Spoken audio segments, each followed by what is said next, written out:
여러분, 오늘 9월 4일이 대한민국의 역사적인 날입니다. 무슨 날인지 아십니까? 어떻게 알았지? 누가 이야기했습니까? 누가? 예, 우리 김현성 누님. 그 계좌번호 알려주시면 제가 송금하도록 하겠습니다. 28년 전에 28년 전에 벌써 28주년이 됐더라고요. 1994년 오늘 김병수 하영숙이 9월 4일 날 결혼한 날입니다. 그때 제가 이제 교회를 다니기 전이기 때문에 그날도 오늘처럼 주일이었습니다. 교회 다니기 전이라서 주일날 이렇게 결혼식 한 기억이 있습니다. 저와 하영숙 자매가 1990년 8월 8일 날 처음 미팅을 해서 영숙이가 누구인지 병수가 누구인지 서로를 알아가는 시간을 4년간 보내다가 결국은 더 자세히 서로를 알기 위해서 결혼을 하게 되었습니다. 제가 원고를 쓰면서요, 얼마나 닭살이 돋는지. 지금도 저는 여자라는 그 신비한 존재를 알아가고 있는 중이고 아직도 잘 모르겠어요. 우리 인생도 살아가는데 반드시 묻고 답해야 되는 두 가지 질문이 있습니다. 우리의 삶을 살아갈 때 여러분 반드시 해야 되는 두 가지 질문이 있습니다. 첫째는 나는 누구인가? 나는 누구인가? 둘째는 하나님은 누구신가? 라는 인생의 질문을 가지고 우리가 삶을 살아가고 있습니다. 우리가 중요하게 생각하는 신앙도 하나님 앞에서 나를 알아가고 하나님을 알아가는 과정이 우리 신앙에서 굉장히 중요하다라고 할 수가 있습니다. 내가 누구인가가 분명해야 우리가 어떻게 살아가야 되는 그런 목적과 목표가 명확해진다는 것이죠. 그래서 이 땅에 하나님께서 나를 창조하신 목적, 소명, 사명이 중요하다고 지난 주일날 말씀을 통해서 강조하였습니다. 우리가 자칫 세상의 지위나 이 땅의 나의 이익을 위해서 나의 인생의 목적과 목표가 그것을 위해서만 달려간다고 한다면 그 목표를 이루고 난 뒤에는요, 다음의 길과 방향을 모르기 때문에 극심한 정체성의 혼란으로 자칫 방황하게 된다라는 것이죠.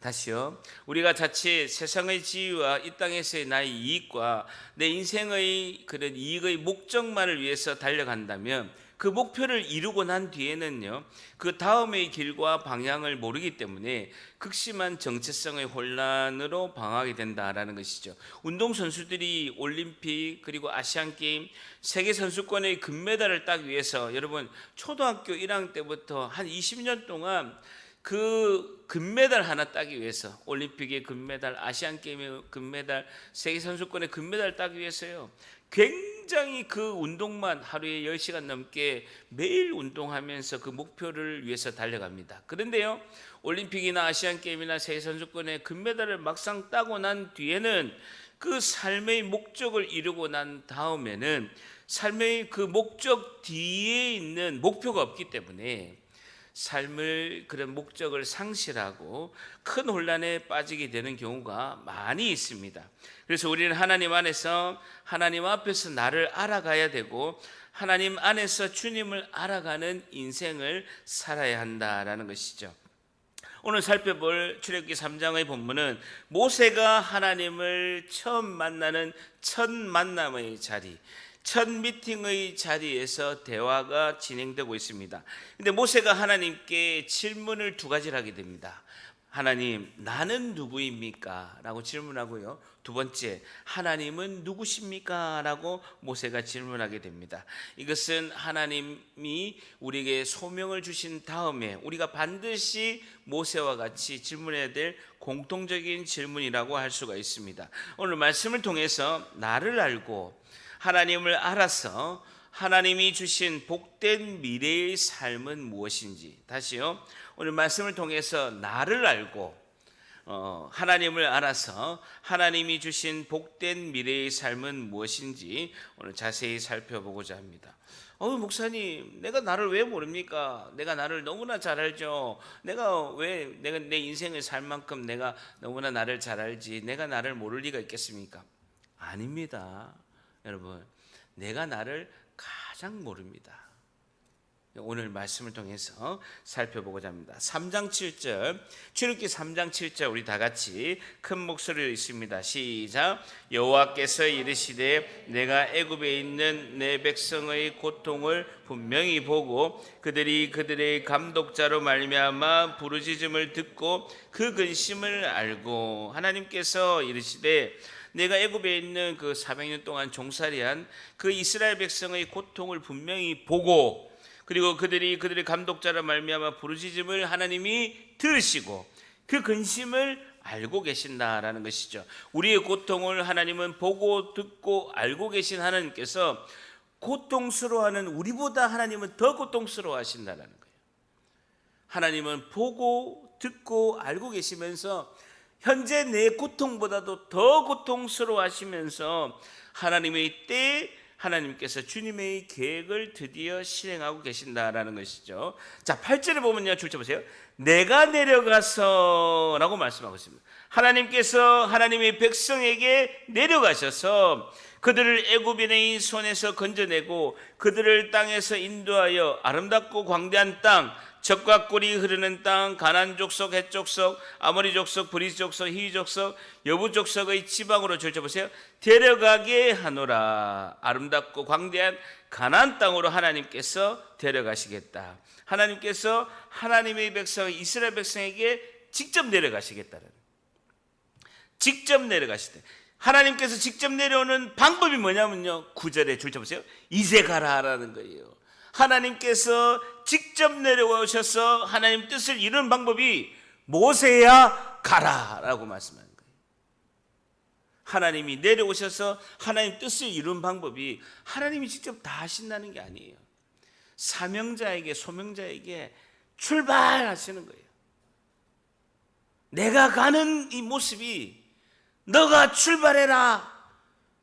하나님이 가시는 모습이, 하나님이 직접 행하시는 모습이 우리 보고 가라고 하시는 거예요.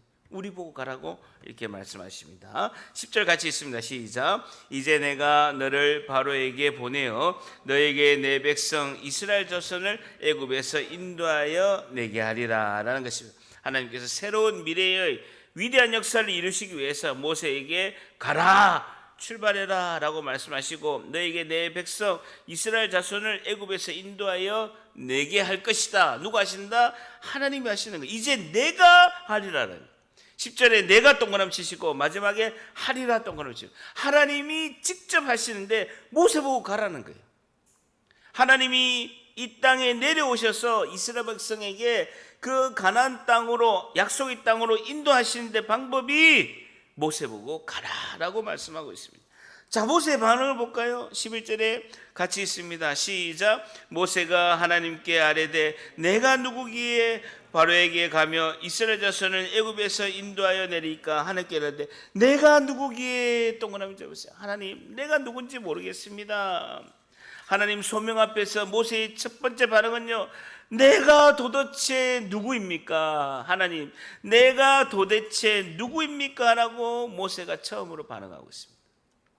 하나님, 나는 도대체 내가 누군지 모르겠습니다. 나는 나를 모릅니다. 왜? 자기의 정체성을 모르고 있으니까.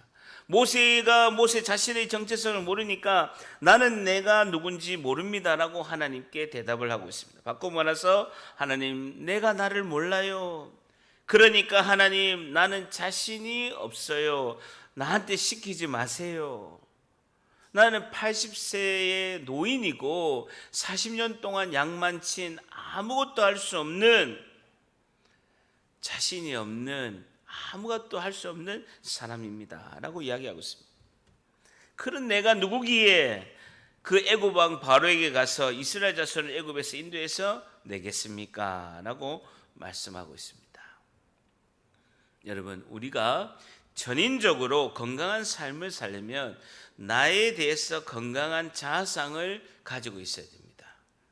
대부분 우리는 어릴 때부터요, 깊은 상처로 인해서 왜곡된 나 자신에 대한 생각을 가지는 경우가 많이 있습니다. 대부분이 깊은 상처로 인해서 나 자신에 대한 생각을 자아상이라고 하는데 왜곡되게 가지고 있는 경우가 대부분이 그렇습니다. 그 현상 중에 두 가지가, 왜곡된 자아상의 두 가지 모습이 뭐냐면요, 첫 번째가 교만이고요, 두 번째가 자책입니다. 자책. 나는 안 돼, 나는 안 돼 하는 자책이 있고요, 첫 번째는요, 교만입니다. 깊은 상처로 인해서 왜곡된 나 자신에 대한 가치관, 생각이 있는데, 첫째는 교만이고요, 두 번째는요, 자책이라는 거예요. 나는 안 된다는 거예요. 근데 교만과 자책이요, 놀랍게도 보면요, 공통점이 있는데 둘 다 열등감에서 나온다는 거예요. 교만도 열등감에서 나오고요, 자책도 열등감에서 나온다라는 것이죠. 자기 자신을 제대로 알지 못한 데서 나오는 극단적인 왜곡된 자아상이 교만과 자책이다라는 것이죠. 교만으로 가득 찬 사람은요, 정확히 자신을 판단하지 못하기 때문에 우월감의 가면을 쓰고 열등해서 교만한 모습을 보이게 된다는 거예요. 다시요, 교만으로 가득 찬 사람은요, 자신에 대해서 정확한 판단을, 그리고 현상에 대한 정확한 판단을 못하기 때문에 우월감의 가면을 쓰고 열등해서 교만한 모습을 일부러 보이게 된다는 거예요. 왜냐면요, 여러분, 진짜 능력이 있는 자는요, 겸손합니다. 진짜 실력자, 진짜 능력 있는 자는 실제로 겸손한 모습을 볼 수가 있습니다. 그리고 여러분, 자책, 나는 안 된다 하는 그 자책도요, 깊은 열등감에서 나는 할 수 없어, 나는 안 돼, 나 같은 것이 무엇을 하겠어라고 생각을 한다라는 것이죠. 애굽의 왕자였던 40살의 모세를 생각해 보십시오. 정말 당당한 교만한 모습입니다. 최고의 권력자, 최고의 군사 전문가, 최고의 그 능력을 가진 자였습니다. 40년 동안 애굽의 왕실에서 교육을 받고 최고의 문물을 가지고 있는 교만한 사람이었습니다. 그런 40살의 애굽 왕자 모세에게 하나님께서 만약에 출애굽기 3장 10절로서 모세야, 내가 너를 바로에게 보내서 너에게 내 백성 이스라엘 자손을 애굽에서 인도해내서 너가 그렇게 하도록 내가 하리라 라고 하면, 모세가 40살의 애굽 왕자 모세가 하나님이 이렇게 말씀했을 때 뭐라고 했겠습니까? 설교는 듣고 계십니까? 40살의 모세의 반응 생각해 보세요. 하나님, 당근이죠. Of course. 맡겨만 주세요. 힘 있지, 능력 있지. 이 애굽에 있는 사람들을 다 설득해 가지고 이스라엘 백성을 내가 다 출애굽하겠습니다. 기세등등, 교만함, 자기 자신을 모르는, 이 정도 큰 일은 나 정도 애굽 왕자 정도 돼야지, 하나님 내 정도 돼야 하는 거 아닙니까? 라고 했을 것입니다. 하나님은 그런 교만한 사람을 쓰지 않으신다는 거예요. 제가 30대에 2002년도에 예수님을 인격적으로 믿고, 그리고 그 해부터 3년 동안 성경을 밤낮으로 공부했습니다. 여러분, 한 2시간, 3시간 자는 거 외에는요, 출근하고 퇴근하면요, 내 성경만 공부했습니다. 찬양 듣고 성경 공부하고, 정말 냅다 성경 공부를 해서 제가 교만이 얼마까지 찼냐면요, 대한민국 어느 목회자도 나만큼 성경을 아는 자가 없다, 성경을 아는 목회자가 없다 할 정도로 교만이 충만했습니다. 그것만 했습니까? 성령이 충만해서 들리고 보고 다 하니까요, 이거는 누구도 감당하지 못하는 교만 덩어리였습니다. 말씀 많이 알죠. 어느 부목사님보다도 뭐 성경 잘 가르치죠. 그리고 막 성령이 충만해가지고 보고 듣고 다 하죠. 교만 덩어리였습니다. 그때 제가 생각했습니다.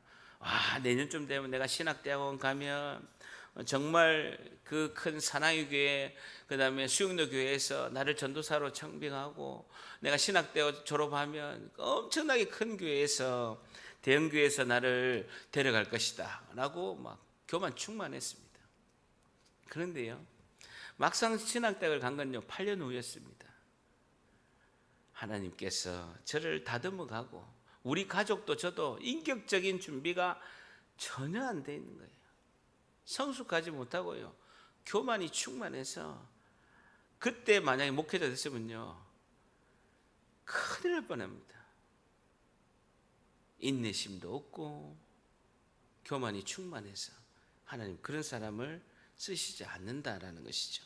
하나님이 모세를 보는 것과 모세가 모세 스스로를 보는 것도 큰 차이가 있습니다. 하나님이 모세를 보는 것, 하나님이 모세를 아는 것과 모세가 모세를 보고 모세가 모세를 아는 것은 너무나 큰 차이가 있다라는 거예요. 하나님께서 나를 보시고 하나님께서 나를 아시는 것이 가장 정확하다는 거예요. 우리 대부분 내가 내 자신을 너무 잘 안다라고 생각합니다. 왜? 나니까 너무 잘 안다고 생각합니다. 그러나 나는 나 자신을 선글라스를 끼고 상처에 왜곡된 생각으로 보기 때문에 나 자신을 정확하게 볼 수가 없다라는 겁니다.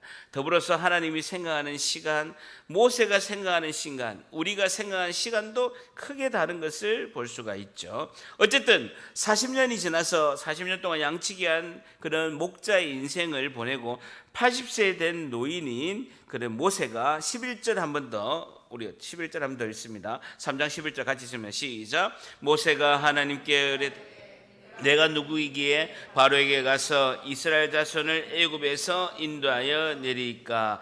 깊은 열등감 속에서 자책하고 있습니다.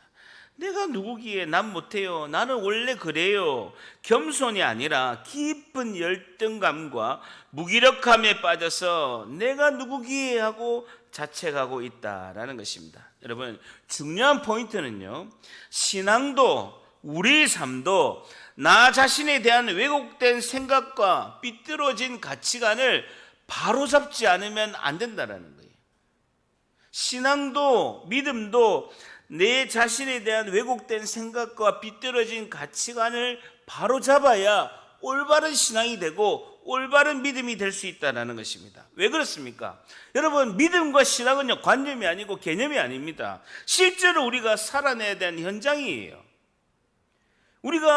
실제 우리가 믿음의 현장에는요, 하나님 사랑, 이웃 사랑, 하나님 관계, 이웃 관계를 우리가 해내야 되는데, 우리의 생각과 가치관이 왜곡되고 삐뚤어져 있으면 하나님과의 관계도 힘들고 우리 이웃과의 관계, 성도들 간의 관계도 너무너무 힘들게 우리가 왜곡되게 관계를 가지는 것을 볼 수가 있다는 것이죠. 어쨌든 우리가 교만해서도 안 되고요, 자책해서도 안 되고, 그렇게 우리가 왜곡되고 삐뚤어진 가치관을 바로 잡아야 하나님께서 우리를 쓰신다라는 것이죠. 오늘 우리에게 주시는 첫 번째 교훈은요, 성도는 하나님 앞에서 나 자신에 대한 왜곡된 생각과 나 자신에 대한 왜곡된 생각과 가치관의 연약함을 극복해야 합니다라는 것이죠. 극복해야 합니다. 성도는 하나님 앞에서 나 자신에 대한 왜곡된 생각과 가치관의 연약함을 극복해야 합니다라는 것이죠. 굉장히 중요해요. 나 자신에 대한 왜곡된 생각, 나 자신에 대한 가치관의 연약함을 극복해야 합니다라는 것이죠. 우리는 하나님과의 관계와 사람과의 관계에서 깊은 오해를 풀고 주님 앞에서 극복해 나가야 우리 믿음도 잘하고 신앙도 잘한다라는 것이죠. 결국 우리는 교만은 겸손으로 바뀌어야 되고 실패와 자책감은 자존감을 높여야 된다라는 것을 우리가 알아야 된다는 거예요. 교만은 뭐로 바뀌어야 된다고요? 겸손으로 바뀌고, 자책은 뭐로 바뀌어야 된다고요? 자존감이 높아져야 된대요.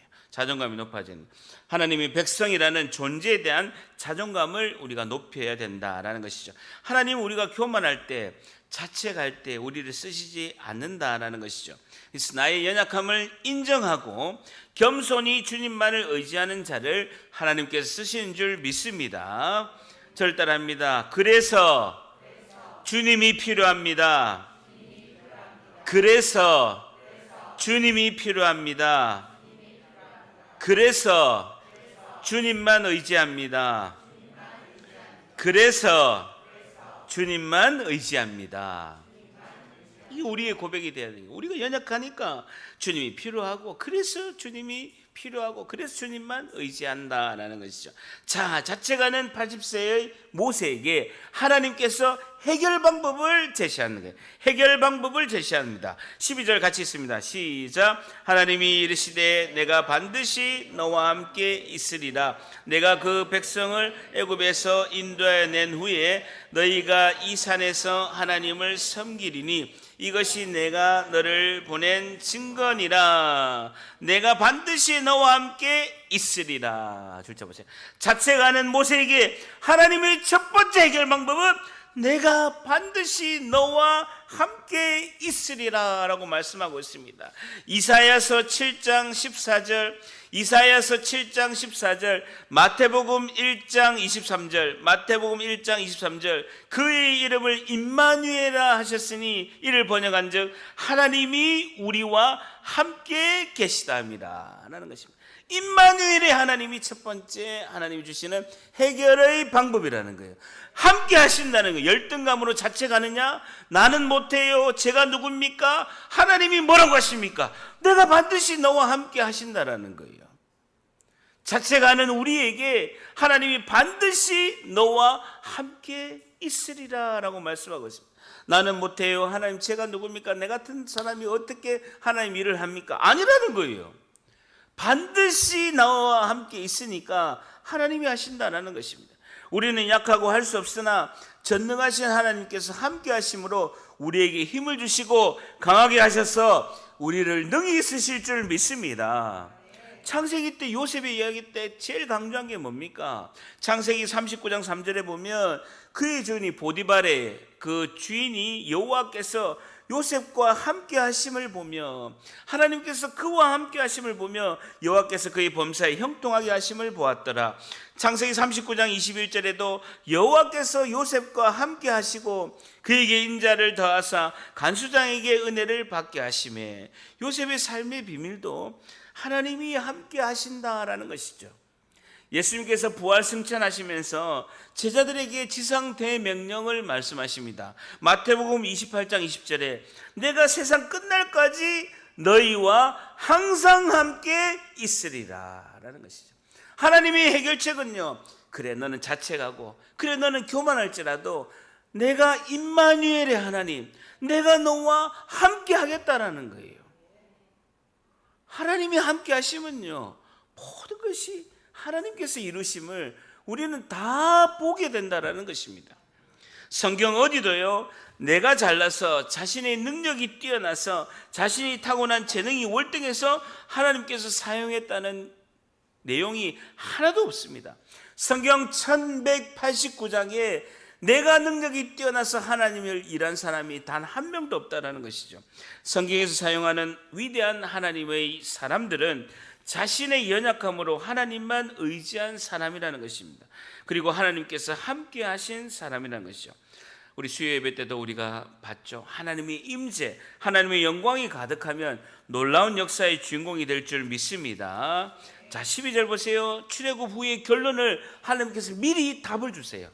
출애굽 후의 결론을 하나님께서 미리 답을 주시면서 12절에 하나님이 이르시되 내가 반드시 너와 함께 있으리라. 내가 그 백성을 애굽에서 인도해낸 후에 너희가 이산 동그라미입니다. 시내산을 말하는 것이죠.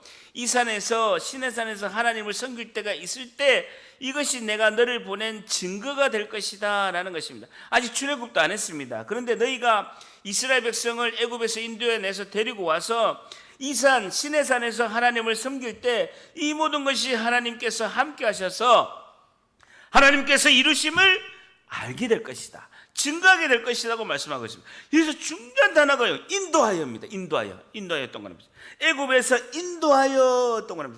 히브리어로 야차라는 단어인데요, 도와서 이끌어내다. 뭐라고요? 도와서 이끌어내다. 야차라는 단어인데요, 도와서 이끌어내다라는 뜻입니다. 자책하는 모세를 하나님께서 두 번째 해결하시는 방법은요, 인도하신 하나님, 도우시는 하나님. 무슨 하나님?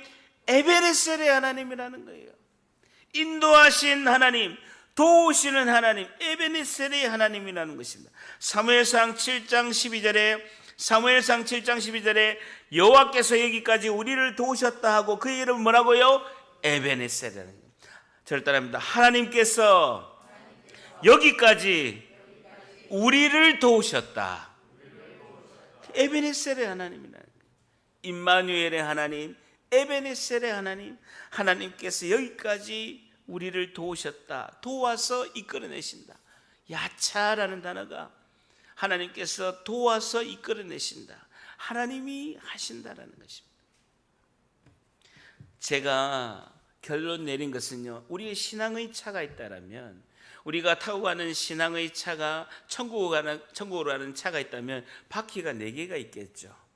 그 4개의 바퀴가 달린 차를 타고 우리의 천국으로 계속 달리고 있습니다. 앞바퀴 타이어 2개의 이름은요, 첫째 바퀴의 이름은요, 예수님의 보혈의 구원의 바퀴라는 거예요. 예수님께서 2000년 전에 나를 위해서 십자가에 죽으신 그 보혈의 은혜, 구원의 바퀴고, 두 번째 바퀴는요, 빛 대신 예수님의 빛 바퀴라는 거예요. 우리 어둠을 물리치고 회개하는 삶으로 인도하는 것은 예수님의 빛이라는 것이죠.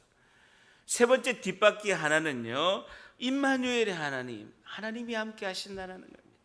네 번째는 뭡니까? 에베네셀의 하나님이 우리를 여기까지 도우셨다라는 것이죠. 자, 따라합니다. 보혈, 빛, 임마누엘, 에베네셀. 너무나 중요하다는 것입니다.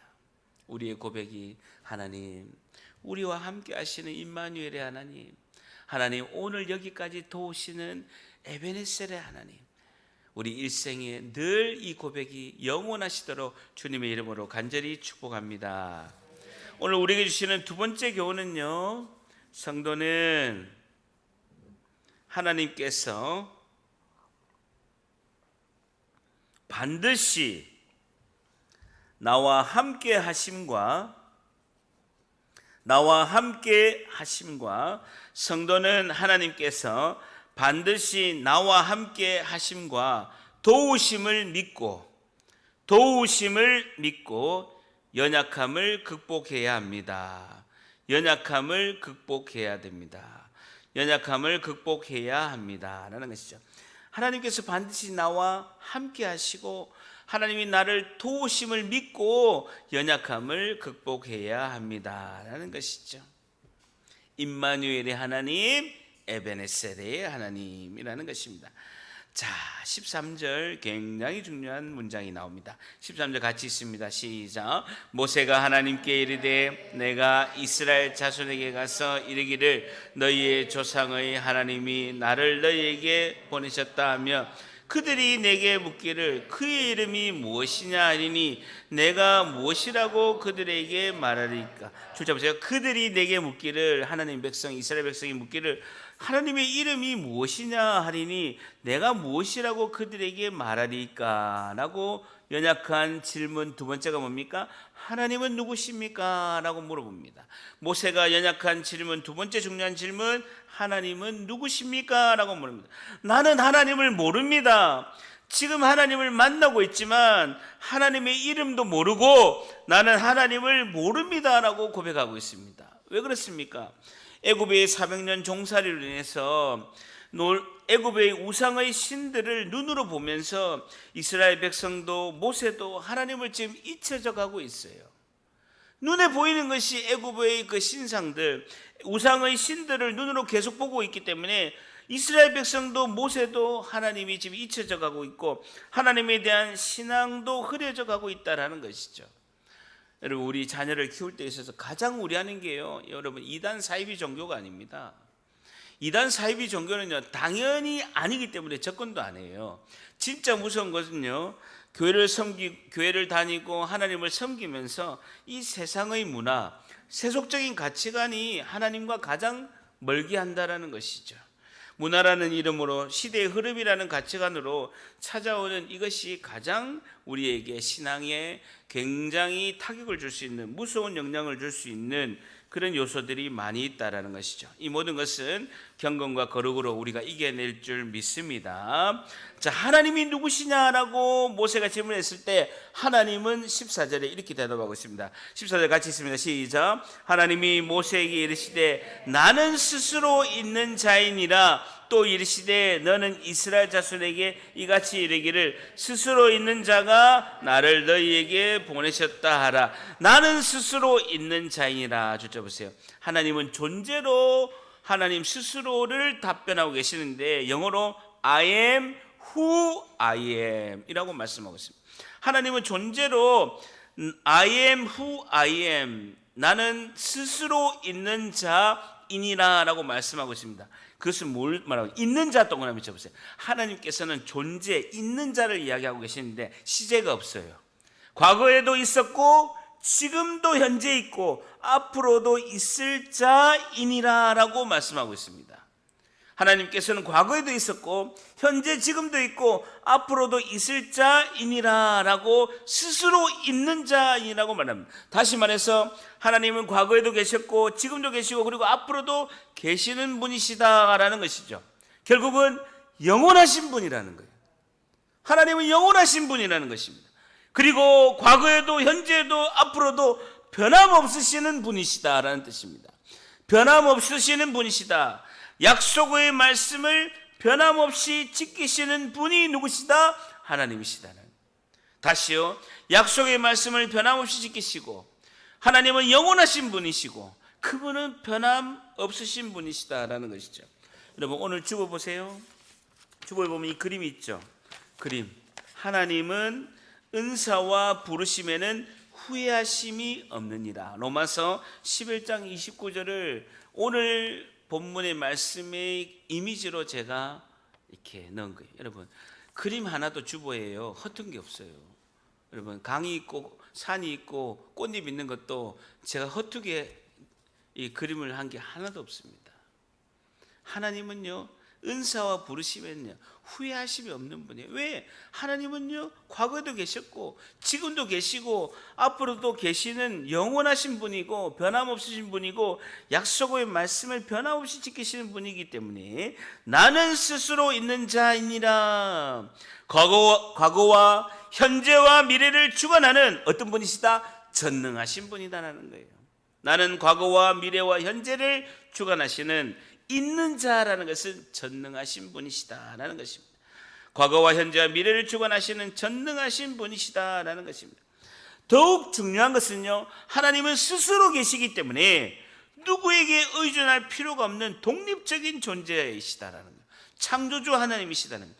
누구에게도 의존할 필요가 없는 독립적인 존재가 하나님이시고 그분은 창조주 하나님이시고 전능하신 하나님이시다라는 거예요.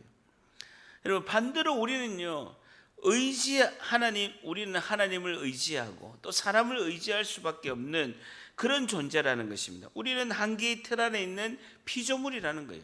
하나님은 창조주이시고 우리는 한계의 틀 안에 있는 피조물이고 하나님을 의지하고 의존할 수밖에 없는, 그렇게 살아야 존재할 수밖에 없는 우리가 존재다라는 것이죠. 다시 말해서 우리는요 하나님 때문에 존재하는 우리가 사람이라는 것이죠. 하나님 스스로 계시지만 우리는 스스로 계신 하나님 때문에 존재한다라는 겁니다. 절단합니다. 우리는 스스로 계신 하나님 때문에 존재한다. 하나님은 스스로 계시고 우리는 스스로 계신 하나님 때문에 우리는 존재한다라는 것이죠. 그래서 우리는 하나님만을 의지하고 살아야 된다라는 것입니다. 하나님 앞에서 주님만을 바라보며 살아가는 우리의 존재, 메모하시겠습니까? 고린도후서 5장 17절에는 그런즉 누구든지 그리스도 안에 있으면 새로운 피조물이라는 것이죠. 이전 것은 지나갔으니 보라 새 것이 되었도다라는 것입니다. 하나님 안에서 주님만 바라보고 의지하는 우리 새로운 피조물이라는 거예요. 고린도후서 5장 17절에 그런즉 누구든지 그리스도 안에 있으면 새로운 피조물이라. 이전 것은 지나갔으니 보라 새 것이 되었도다라고 말씀하고 절단합니다. 이전 것은 지나갔으니 보라 새 것이 되었도다. 우리는 예수님 안에 있는 새로운 피조물이라는 것입니다.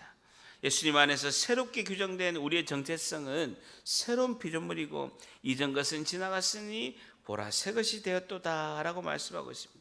새로운 피조물이 된 우리에게 부여된 새로운 신분은요 하나님의 존귀한 자녀라는 거예요. 여러분, 환경이 존재를 앞설 수가 없습니다. 아무리 어떤 환경이 있더라도 말을 잘 듣고 돈을 잘 벌고 건강하고 부유하고 풍성하고 이 환경이 존재를 앞설 수가 없다고요. 우리의 존재는요 새로운 피조물 하나님의 자녀라는 것입니다. 이게 우리가 자존감을 가지고 우리가 자책감을 우리가 버려버리고 자존감을 가지고 우리가 극복해야 되는 것은 내가 하나님의 자녀다. 이전 것이 지나갔으니 보라 새 것이 되었도다. 나는 새로운 피조물이다. 하나님의 고귀한 자녀이다. 하나님 나와 함께 하시고 하나님 여기까지 나를 도우시고 에베네셀의 하나님, 임마누엘의 하나님이 나를 이끌어 가실 것이다. 이번 주도 승리하고 담대히 나아가고 하나님 말씀 붙들고 나가면 주님이 나를 반드시 쓰시리라. 절단합니다. 그대로 되리라. 그대로 되리라. 그대로 되리라. 여러분, 자기 마치가 아니에요. 자아도취가 아니라고요. 말씀을 붙들고 하나님 내가 주인공이 되게 해주세요. 아니 왜 김병수 목사만 주인 되고 왜 목사님만 그렇게 복을 받습니까? 하지 마시고 내가 주인공이 돼야죠. 여러분, 영적 욕심은요 낼수록 많이 내야 되는 거예요. 저는 예배 볼 때 뒷자리에 앉아본 역사가 없습니다. 지금도 앞에 앉잖아요. 한 번도 뒤에 나는 저는 딱 찬양대 바로 뒷자리 5번째 제 자리예요. 한 번도 뒤에서 예배 드린 적이 없습니다. 얼마나 영적 욕심이 많고요. 부흥회나 교회 행사 있을 때마다 빠져본 적이 없어요. 기도하는 자리에, 말씀이 있는 자리에, 하나님이 역사하는 자리에, 하나님의 임재가 충만한 자리에, 하나님의 영광이 가득한 자리에 하나님이 나를 인도하시고 나를 붙잡으시고 나를 안아주시고 나를 일으켜주시고 나에게 힘주시는 그분만을 붙잡으시길 바랍니다. 우리가 의지할 것은 하나님 한 분이에요. 우리가 바라볼 분은 예수 그리스도 한 분, 그분의 빛을 바라보고 그분의 날마다 흘리신 구원의 은혜를 베푸신 그 보혈을 붙잡고 하나님 나를 구원해 주셔서 감사합니다. 내가 하나님 허튼 길로 나가지 않게 도와주시고 빛 대신 예수 그리스도 바라보고 주님만을 바라볼 때 하나님이 나를 도우시고 하나님이 함께 하실 줄 믿습니다. 이 기도하는 거예요. 다 주인공이 될 줄 믿습니다. 제가 말하잖아요. 여러분 술 먹은 거 다 합쳐도 내 하나 감당 못한다고요. 그래서 담임 목사 됐잖아요. 하나님께서 생명을 살리는 길로 쓰시잖아요. 여러분 아무도 장담하지 못합니다. 우리가 교만에서 벗어나고 자책에서 벗어날 줄 믿습니다. 우리에게 주시는 마지막 교훈은요, 성도는 전능하신 하나님만을 의지하고 순종함으로 전능하신 하나님만을 의지하고 순종함으로 연약함을 극복해야 합니다. 연약함을 극복해야 합니다. 성도는 전능하신 하나님만을 의지하고 순종함으로 연약함을 극복해야 합니다라는 것이죠. 자, 보세요. 자, 비록 모세 앞길처럼 우리 인생에도 어려움이 있을지라도 3장 18절, 출애굽기 3장 18절 같이 한번 읽습니다. 시작. 그들이 내 말을 들으니니 너는 그들의 장로들과 함께 애굽 왕에게 이르기를 히브리 사람의 하나님 여호와께서 우리에게 임하셨은즉 우리가 우리 하나님 여호와께 제사를 드리려 하오니 사흘길쯤 광야로 가도록 허락하셔서 하라. 그들이 내 말을 들으니, 줄 잡으세요. 결국은 이스라엘 백성 모든 사람이 모세 너의 말을 들을 것이다 라고 하나님 말씀하고 계십니다. 이 말씀이 선포되는 순간 이건 반드시 이루어지는 거예요. 이스라엘 백성 모든 사람이 모세 너의 말을 들을 것이다 라고 하나님께서 말씀하고 있습니다. 들으리니 동그라미 쳐보세요. 히브리어로 샤마라는 단어입니다. 우리가 쉐마 이스라엘 할 때 쉐마 들으라고 같은 단어예요. 샤마라는 거예요. 모든 이스라엘 백성이 너에게 순종하고 경청할 것이다라는 거예요. 샤마라는 단어는 들으리니라는 단어는 순종하다, 경청하다라는 뜻입니다. 여러분, 초란 80세의 나그네 같은 노인입니다. 40세 애굽 왕자가 아니에요. 40년 동안 양만 쳐서 초라하고 나그네 같은 외국인, 타국인 같은 아주 초췌한 모습의 모세입니다. 그런데 80세의 모세의 말을 이스라엘 백성 200만 명이 모두가 순종하고 모두가 경청하게 될 것이다 라고 말씀하고 있습니다. 그 이유는 뭡니까? 하나님 여호와께서 우리에게 임하셨은즉 이스라엘 백성에게 임하셨기 때문에 그렇다는 거예요. 하나님 여호와께서 이스라엘 백성이 임하셨기 때문에 그렇다는 것입니다. 우리가 우리의 하나님 여호와께 제사를 드리려고 사흘 길쯤 줄쳐보세요. 하나님께서 사흘 길쯤 고센 땅에서 시내산까지 가도록 사흘 길이거든요. 지금 살고 있는 데가 어디입니까? 애굽의 고센 땅이죠. 지금 시내산에서 하나님을 만나고 있지 않습니까? 고센 땅에서 시내산까지 가도록 허락해 달라고 이스라엘 백성이 바로에게 이야기할 것이다 라고 하고 있습니다. 하나님 여호와께서 우리에게 이스라엘 백성이 임하셨은즉 하나님이 함께 하시기 때문에 이스라엘 백성들이 모세 너의 이야기를 다 듣고 순종하고 경청하게 될 것이다 라고 말씀하고 있습니다. 말씀을 정리하겠습니다. 사랑하는 성도 여러분, 우리가 믿는 하나님은 스스로 계시며 우주를 창조하신 전능하신 하나님이신 줄 믿습니다. 그 하나님이 영생의 생명을 우리에게 구원의 은혜를 베푸신 구원주이시다라는 거예요. 전능하신 하나님은 스스로 계시고 우주를 창조하신 전능하신 하나님이신데 그분이 나에게 영생의 생명을 주신 구원주 예수 그리스도임을 믿습니다. 이 하나님이 나에게 하나님 되심에 너무나 감사하고 영광과 찬양을 우리가 날마다 올려드려야 되는 것이죠. 하나님께서 모세에게, 하나님께서 우리에게 하나님의 부르심의 소명을 주십니다. 그리고 소명을 받은 모세에게, 소명을 받은 우리에게 하나님께서는 두 가지 질문하세요. 나를 알고 하나님을 알아라 라고 말씀하고 있습니다.